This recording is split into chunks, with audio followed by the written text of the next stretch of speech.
오늘 시간에는 땅 끝까지 이런 제목으로 같이 은혜를 나누겠습니다. 한번 따라 하시겠습니다. 땅 끝까지.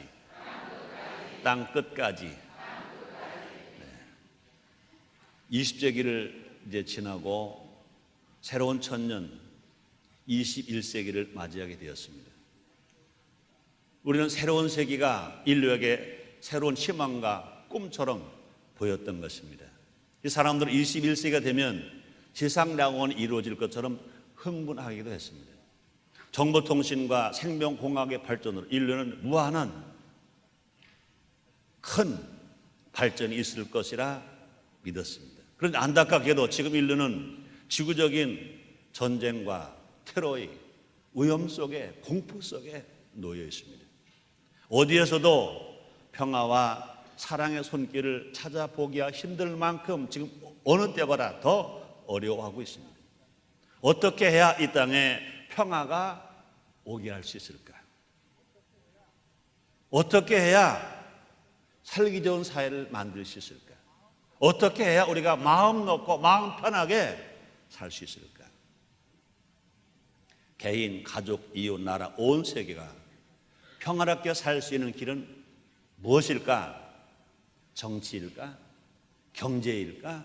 문화일까? 과학일까? 교육일까? 군사의 힘일까? 그것 가지고는 절대로 평화를 오게 할 수가 없는 것입니다. 이 땅의 진정한 평화는 평화의 왕 대신 예수님을 통해서만 이루어질 수가 있는 것입니다. 평화의 왕이신 예수님이 땅끝까지 이르러 증거될 때 평화가 온다 그 말인 것입니다. 마지막 세기 선교의 마지막 주자는 바로 우리 한국 교회인 것 아시기를 주의 이름으로 축원합니다. 하나님이 우리들을 택하셨습니다. 하나님이 우리를 세상에서 늦둥이로 부르셨습니다. 이 땅에 복음이 들어온 지 불과 116년밖에 되지 않습니다. 그 전체 국민의 인구의 25% 이상이 예수를 믿고 구원을 받았습니다. 적어도 남한에 1200만 신자가 있습니다. 왜 하나님이 이처럼 놀랍게 한국교회를 부흥하게 했었을까? 왜 이처럼 우리를 구원해 주셔서 하나님이 은혜를 주셔서 또 성령 세례받게 성령 충만하게 하셔서 하나님의 은총을 어느 나라 교회보다 더 많게 해 주셨을까? 하나님이 주신 사명이 있는 줄 믿습니다. 이 땅에 평화가 오게 하기 위하여 한국 교회의 사명이 있고 우리에게 사명이 있는 것입니다. 그러므로 우리는 이 복음을 전해야 될 것인 것입니다. 내가 좋아하는 사람에게만 전해서는 안 됩니다. 내가 전하고 싶은 말씀만 골라서 증거해도 안 됩니다. 내가 가고 싶은 곳에만 가서도 안 됩니다. 예수님은 우리를 모든 것으로 보내셨습니다. 예수님 부활 승천하시기 전에 제자들에게 하신 말씀은 우리에게 하신 말씀이 있습니다. 사도행 1장 8절입니다. 오직 성령이 너에게 임하시면 너희가 권능을 받고 예루살렘과 유대와 사마리아와 땅끝까지 이르러 내 정인이 되리라 하시니라 말씀했습니다. 전쟁과 죽음에 휩싸인 땅끝까지 가난하고 헐벗고 배고프고 멸시받고 천대받는 모든 사람에게까지 오직 말씀으로, 오직 성령으로, 말씀의 복음으로, 성령의 복음으로 증거할 때, 전할 때 이 땅의 평화가 오게 될 것인 것입니다. 이 시간 본문 말씀을 중심으로 이 시대의 예루살렘과 유대와 사마리아와 땅끝은 어디인지 함께 살펴봄으로 말미암아 우리의 전도 지경이 내 가정만 아니라 내 집만 아니라 내 이웃만 아니라 지경이 넓어져서 하나님을 기쁘시게 하며 주님이 주신 사명을 감당하는 교회가 되고 우리 모두가 됩시다. 첫째로 나부터입니다. 따라합시다. 나부터다. 나부터다. 그렇습니다. 가장 최우선의 선교 대상은 바로 나인 것인 것입니다. 내가 예수를 믿어야 됩니다. 내가 성령 세례 받아야 됩니다. 내가 변화되어야 됩니다. 내가 체험해야 됩니다. 나부터입니다. 나부터. 구원은 나부터. 그렇습니다. 예수님은 세상을 변화시키기 위해서 군대를 동원하지 않습니다. 예수님은 나 한 사람을 변화시키셔서 세상을 바꾸는 주인공으로 써주시는 것입니다. 성경은 핍박자 사울 한 사람이 사도 바울로 변화되자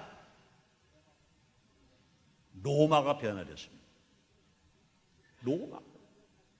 많은 성경을 기록할 수 있었습니다. 그뿐이 아니라 내가 먼저 예수 믿고 구원 받아야 됩니다.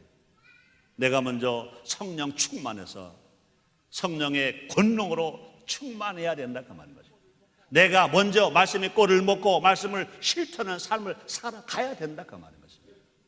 내가 구원받고 내가 성령 세례받고 내가 성령 충만하고 내가 말씀 충만하고 내가 말씀을 실천하고 내가 삶을 변화시켜 살아갈 때 결과적으로 주님을 기쁘시게 할 수 있으면 땅끝까지 복음을 증가하는 시발점이 되게 될 것인 것입니다.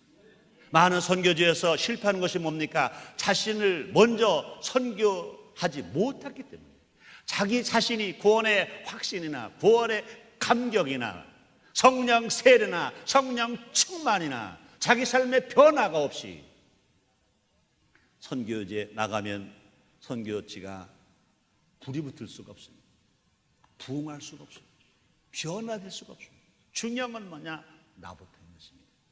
예수님은 제자들을 세상으로 파송하기 직전에 뭐라 말씀하십니까? 기다리라. 사도행전 1장 4절에 보니까 사도와 같이 모이사 저에게 분부하여 가라사대 예루살렘을 떠나지 말고 내게 들은 바 아버지 약속하신 걸 기다리라. 왜 기다리라고 그랬습니까? 성령 세례 받을 때까지 기다려라. 성령 충만할 때까지 기다려라. 너희들이 변화될 때까지 기다려라 말씀하십니다. 그렇습니다. 하나님 아버지 앞에서 기다리면서 먼저 성령의 권능을 받아야 된다 그 말인 것입니다. 바울처럼 3년쯤 기다리면서 말씀과 성령으로 훈련 받아야 된다 그 말인 것입니다. 두 번째, 가정입니다. 따라합시다. 가정입니다. 가정입니다. 그렇습니다. 선교의 두 번째 대상은 가정인 것입니다. 가정 복음화가 이루어져야 됩니다. 가정 복음화가 얼마나 중요한지 모릅니다. 오늘날의 예루살렘은 바로 가정인 것을 우리는 알아야 할 것인 것입니다. 우리는 그 어느 때보다도 가정 복음화가 중요한 시대에 살고 있는 것입니다. 부모와 자녀 사이의 극심한 세대 차이로 가정이 흔들리고 있지 않습니까? 서로를 돌보지 않고 서로 다른 신앙을 가져도 상관없다고 생각하는 사람이 있다면 큰 어리석인 것입니다. 가족을 돌보지 않으면 믿음을 배반한 자 불신자보다도 악한 자로 성경을 말씀합니다. 디모데전서 5장 8절입니다. 목회 서술입니다. 대서성 사도 바울이 제자 디모데에게 목회는 이렇게 하는 것이다 말씀하시면서 디모데전서 5장 8절은 이렇게 말씀합니다. 누구든지 자기 친족 특히 자기 가족을 돌아보지 아니하면 믿음을 배반한 자여 불신자보다 더 악한 자니라. 가정 복음화가 얼마나 중요한지 모릅니다. 한국의 교회가 숫자적으로 많이 부흥하는데 안타깝게도 가정이 파괴되고 가정이 무너진 가정들이 얼마나 많은지 모릅니다. 사랑 성도 여러분들이요, 여러분의 가정이 복음화되고 여러분의 가정이 성령 충만함 받았어요. 여러분의 가정이 말씀 실천함으로 말미암아 가정이 건강하게 되시기를 주의 이름으로 축원합니다. 한국의 모든 외국에 나가는 선교사들의 가정이 건강해야 되고 한국의 모든 목회자들의 가정이 건강해야 되고 모든 재직과 모든 성도의 가정이 모두가 다 건강한 가정이 될 때 산 믿음인 것입니다. 그런 가정들을 보고 아직도 구원받지 못한 불신자들이 가자 교회로, 교회에 재직이 되고 교회의 성도가 되고 교회의 목회자가 되었더니 가정들이 회복됐더라, 가정들이 살았더라, 내 가정을 살리기 위해서 나도 교회로 가자 하고 찾아온 놀라운 역사가 일어나게 될 줄 믿습니다. 내가 구원받았으면 가족도 구원받을 수 있다고 믿으시기 바랍니다. 내가 구원의 확신이 있다면, 내가 구원의 감격이 있다면, 내가 성령 세례와 성령 충만한 말씀대로 살고 있다면 여러분의 가정도 분명히 구원받을 수 있다고 믿으시기를 주님으로 축원합니다. 우리 예수님께서 분명히 약속하셨습니다. 빌립보 지방 가셨을 때 우리 예수님 제자들에게 가르쳐 주셨습니다. 사도 바울이 그것을 고백했습니다. 사도 바울이 빌립보 지방 가서 어려움을 당했습니다. 고통을 당했습니다. 감옥에 들어갔습니다. 매를 맞아서 피투성이가 되었습니다. 그때 사도 바울이 한 이야기입니다. 가로냐 16장 31절입니다. 가로되 주 예수를 믿으라. 그래야면 너와 네 집이 구원을 얻으리라 말씀하십니다. 가로되 주 예수를 믿어라. 그래야면 너와 네 집이 구원을 얻으리라 말씀하십니다. 예수를 믿으면 가족이 구원받을 수 있다고 주님이 약속하셨습니다. 약속을 믿으시면 아멘 하겠습니다. 여러분 예수를 정말로 믿으시면 아멘 하겠습니다. 구원에 확실히 있으시면 아멘 하겠습니다. 구원에 감기 있으면 아멘 하겠습니다. 그래서 걱정하지 마세요. 여러분의 자녀는, 여러분의 부모님, 여러분의 가정은 틀림없이 구원받고 가정 복음화가 이루어지고 가정이 행복할 수 있으면 가정이 하나님의 복이 임하게 될 것인 것입니다. 중요한 건 뭐냐? 내가 의심하는 겁니다. 중요한 건 뭐냐? 내가 포기하는 것입니다. 내가 의심하고 내가 포기하면 주님도 어찌할 수가 없는 것입니다. 그러나 내가 포기하지 아니하면, 내가 의심하지 아니하면 반드시 약속은 그대로 이루어져서 여러분의 가족이 몽땅 복음화 될 것을 믿으시길 바랍니다. 감사하시기 바랍니다. 우리 모두 전 가족을 구원하여 평화가 넘치는 가정 천국을 만듭시다. 가정 복음화를 통해서 가정을 교회처럼, 교회를 가정처럼 만드는데 앞장서는 우리 모두가 됩시다. 세 번째입니다. 이웃입니다. 일터입니다. 자기가 사는 집의 이웃, 자기가 사는 그 직장의 일터 복음화 되어야 될 것입니다. 이 시대의 유대는 어디입니까? 우리의 이웃인 것입니다. 그렇습니다. 내가 좋아하는 이웃뿐만 아니라 내가 싫어하는 이웃도 포함된 것입니다. 나에게 유익을 주는 이웃만이 아니라 나에게 손해도 끼쳐주는 이웃인 것입니다. 나에게 즐거움만 주는 이웃이 아니라 나에게 가시가 되어서 아픔을 주고 고통을 주는 이웃도 포함되는 것입니다. 내가 이웃을 판단해서 구원에 길에서 죄시켜서는 안 된다는 것입니다.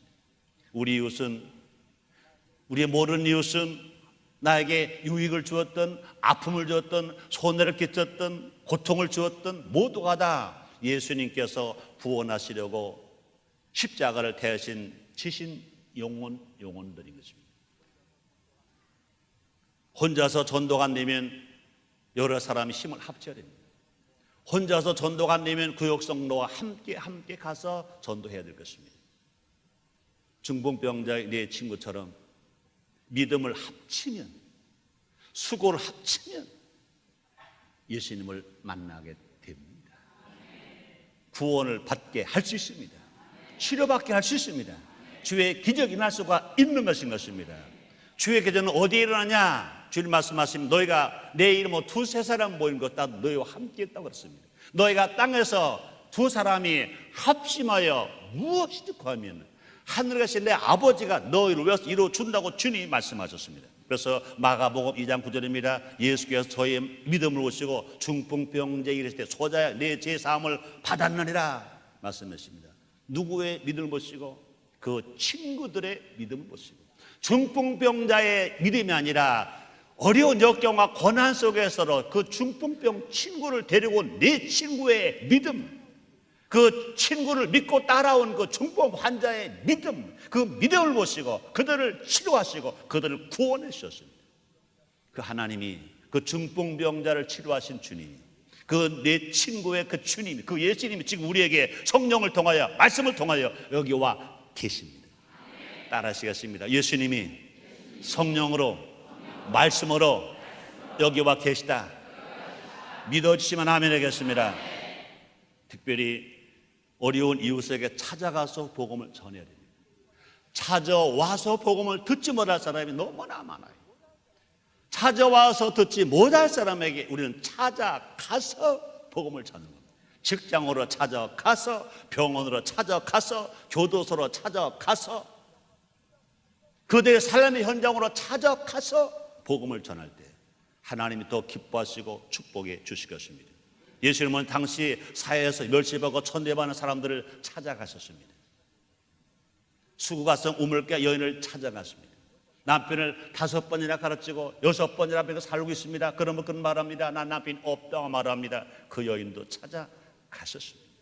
우리도 예수님처럼 세리와 죄인의 친구라는 별명을 가져야 됩니다. 그래서 누가복음 7장 34절에 보니까 인자는 와서 먹고 마시매 너희 말이 보라 먹기를 탐하고 포도를 즐기는 사람이요 세리와 죄인의 친구로도 하니 그렇습니다. 그렇습니다. 사람이 누가 뭐라고 말하더라도 나보다 가난한 사람, 나보다 애로운 사람, 나보다 약한 사람, 장애자, 고아, 과부, 슬퍼하는 사람, 생활보호대상 독거노인 찾아가서 복음을 증거할 때 누가 기뻐하시느냐? 우리의 구세주, 우리의 신랑, 우리 예수님이 기뻐하시는 것 믿으시길 바랍니다. 누가복음 7장 34절입니다. 인자는 와서 먹고 마시매 너희 말이 보라 먹기를 탐하고 포도를 즐기는 사람이요 세리와 죄인의 친구도 하니 말씀했습니다. 이웃을 찾아가서 돕고 복음을 증거하면 내가 큰 은혜를 받는 것입니다. 우리가 건강한 사람들끼리 예배로 중요합니다.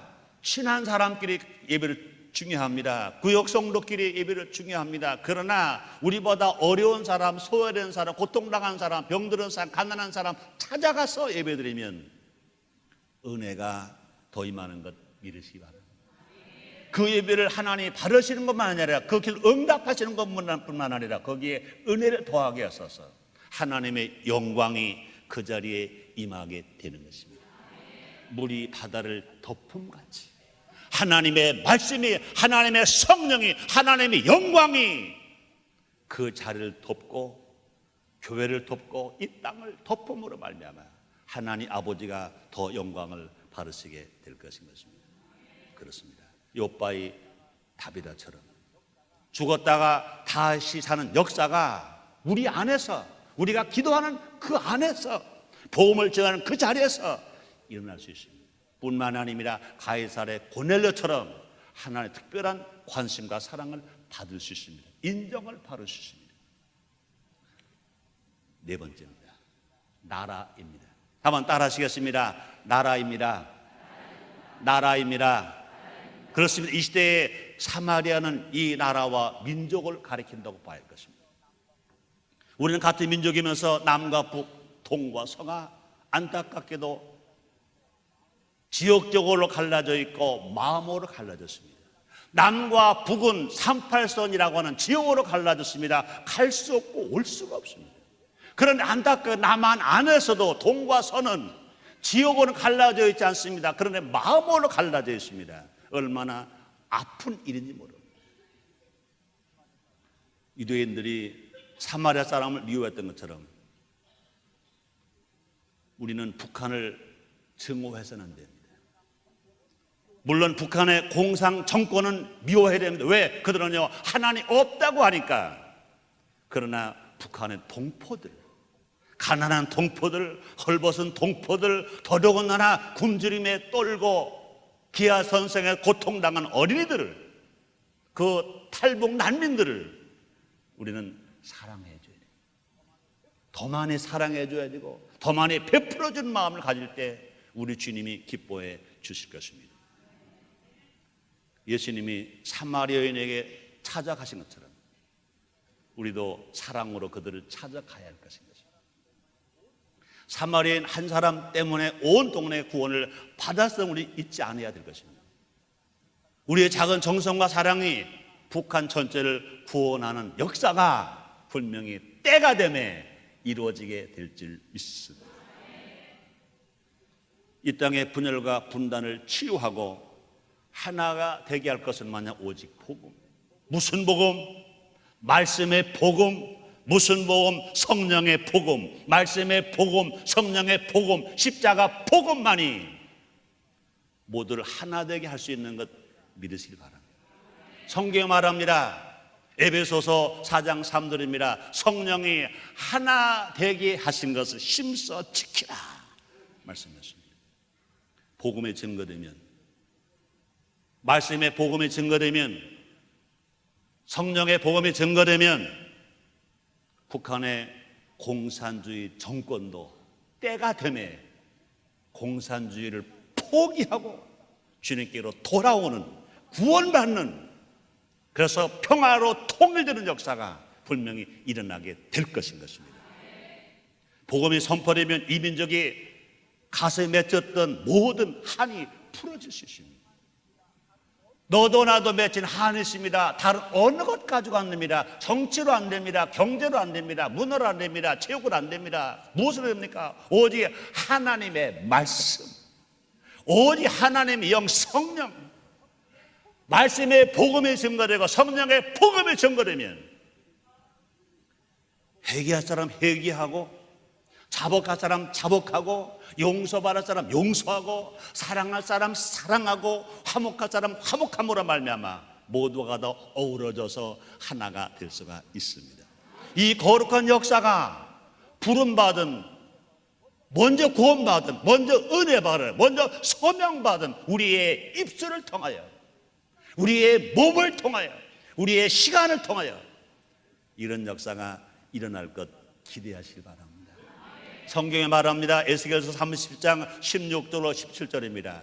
인자야, 너는 막대기 하나를 취하여 그 위에 유다와 그짝 이스라엘 자손이라 쓰고, 또 다른 막대기 하나를 위하여 그 위에 에브라임의 막대기 곧 요셉과 그짝 이스라엘 온 족속이라 쓰고, 그 막대기를 서로 연합하여 하나가 되게 하라. 네 손에서 둘이 하나가 되리라. 우리 모두 다 복음으로 이 땅을 하나 되게 하는 일에 앞장서는 우리 모두가 됩시다. 다섯 번째입니다. 세계입니다. 따라합시다. 세계, 세계, 세계, 세계. 그렇습니다. 우리가 받은 이 복음을 우리는 어디까지 전해야 되냐고요? 세상 땅 끝까지.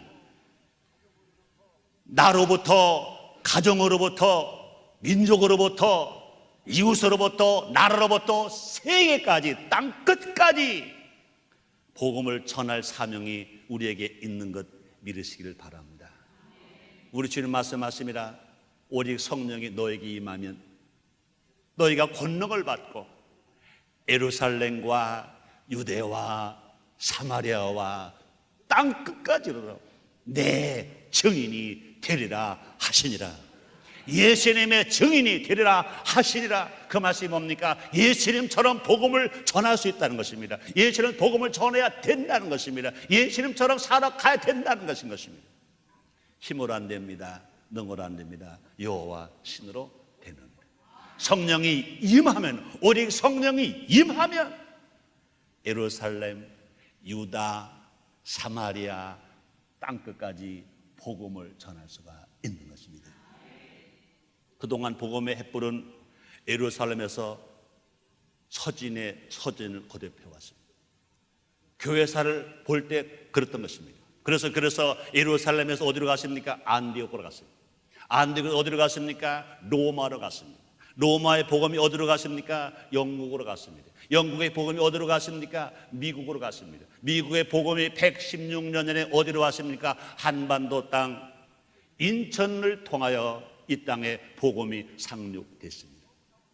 116년 동안 우리는 그동안 너무나 고통스러웠습니다. 일본 사람들에게 나라를 빼앗겼습니다. 동족 상전의 비극적인 전쟁도 있었습니다. 많은 피해가 있었습니다. 그뿐 아닙니다. 얼마나 배가 고팠던지 보릿고개 넘기 얼마나 힘들었습니까? 민족과 가정 속에서 얼마나 교회가 또 핍박도 받았습니까?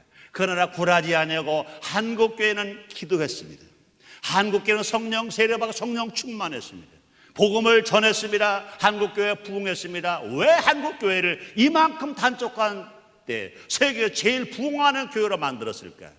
이 복음을 들고 이제 한국 땅에서 보는 예루살렘, 한국 땅에서 보는 유다, 한국 땅에서 보는 사마리아, 한국 땅에서 보는 세상 땅끝까지 온 세계 복음을 전할 사명을 감당하라고 우리 하나님께 이 놀라운 축복을 주신 줄 믿습니다.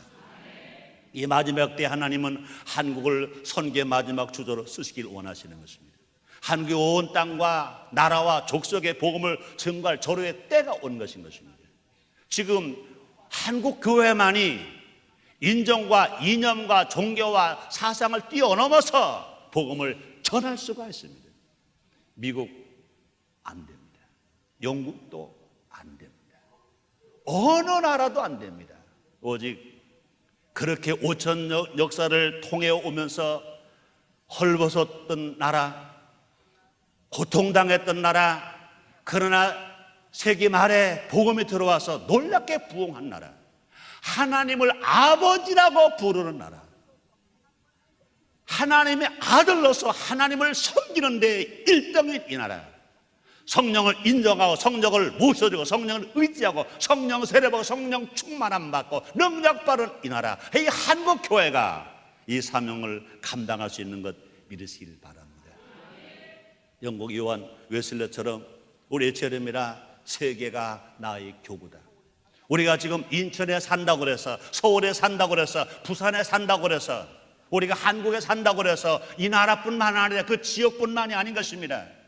한국의 교회는 이제 세계를 교구 삼고, 지금 전 세계 방방곡곡마다 한국의 선교사들이 수없이 나가 있습니다.